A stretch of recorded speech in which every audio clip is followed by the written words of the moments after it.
சுருதி பயங்கரமாக ஃபீல் பண்ணிகிட்டே இருக்காங்க. என்ன பண்ணலாம்? வீட்டுக்கு போயிடலாமா? பாவம் அங்கே ஒரு மாதிரி ஃபீல் பண்ணிகிட்டு இருப்பாங்க. நம்ம போகலாம் அப்படின்னு சொல்லிட்டு யோசிச்சுட்டு இருக்காங்க. எப்படியாவது ரவியை கூட்டிகிட்டு வீட்டுக்கு போயிடணும் அப்படின்னு சொல்லிட்டு. மீனா வேற வந்து ஒரு மாதிரி ஃபீல் பண்ணி பேசிகிட்டு இருந்தாங்க. எனக்கு ஒரு மாதிரி கஷ்டமாக இருக்குது அப்படின்னு சொல்லிட்டு பயங்கரமாக ஃபீல் பண்ணிகிட்டு இருக்காங்க. என்ன பண்ணலாம் அப்படின்னு சொல்லிட்டு அதுக்குள்ளே கரெக்டாக சுருதியோட அம்மா வராங்க. என்னாச்சு? என்ன ஏதோ ஒன்று யோசிச்சுட்டே இருக்க அப்படின்னு சொல்லிட்டு கேட்குறாங்க.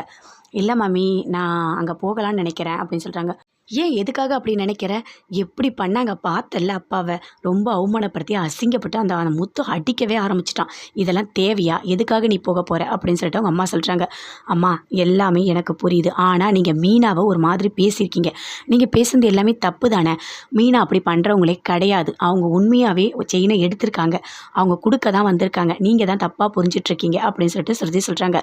உனக்கு தெரியாது, அவள் பூ கட்டுறவ, அவகிட்ட பணமே கிடையாது. ஏதாவது நகை பணம் ஏதாவது கடைசியாக எடுத்துக்கலாம் தான் நினைப்பா. ஏன்னா அவங்களாம் அப்படி தான், அவங்களாம் பணத்தை பார்த்ததே கிடையாது அப்படின்னு சொல்கிறாங்க. அம்மா, ஏன் எதுக்கு நீங்கள் இப்படி பேசுகிறீங்க? அப்போ அங்கே எப்படி பேசியிருப்பீங்க? அதனால தான் முத்துக்கு கோவம் வந்து அடிச்சிருக்காரு. கண்டிப்பாக மீனா மேலே எந்த தப்புமே இல்லை. நான் வீட்டுக்கு போகிறேன், நான் ரவியை கூட்டிகிட்டு போக போகிறேன் அப்படின்னு சொல்கிறாங்க. சொல்கிறத கேள், நீ அங்கே போகாத, நீ எங்கே கூடயே இரு, அதுதான் உனக்கு நல்லது அப்படின்னு சொல்கிறாங்க. கண்டிப்பாக நல்லது கிடையாது. அங்கே இருக்கவங்கெல்லாம் நல்லவங்க தான். என்னை ரொம்ப அழகாக பார்த்துக்கிட்டாங்க. ரொம்ப நல்லா என்ன வேணும் ஏது வேணும்னு கேட்டு கேட்டு செஞ்சாங்க தெரியுமா அப்படின்னு சொல்லிட்டு சுருதி சொல்கிறாங்க. என்ன இப்போ என்ன பண்ண போகிற அப்படின்னு சொல்லிட்டு அவங்க அம்மா கோவமாக கேட்குறாங்க.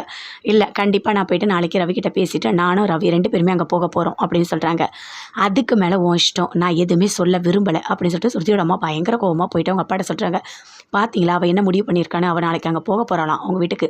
அதுவும் அந்த அண்ணாமலை வீட்டுக்கு போக போகிறாங்களாம் அப்படின்னு சொல்லிட்டு பயங்கரமாக ஃபீல் பண்ணி சொல்லிட்டு இருக்காங்க.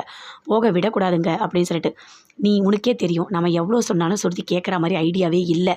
அதனால் அப்படியே விடு. வேறு ஏதாவது ஒரு சான்ஸ் கிடைக்கும். கண்டிப்பாக 2 பேரும் சேர்த்து இங்கே பிரித்து நிரந்தரமாக வச்சுக்கலாம். மாப்பிள்ளை பொண்ணு 2 பேருமே இங்கே தான் இருக்கணும் அப்படின்னு சொல்லிட்டு அவங்க அப்பா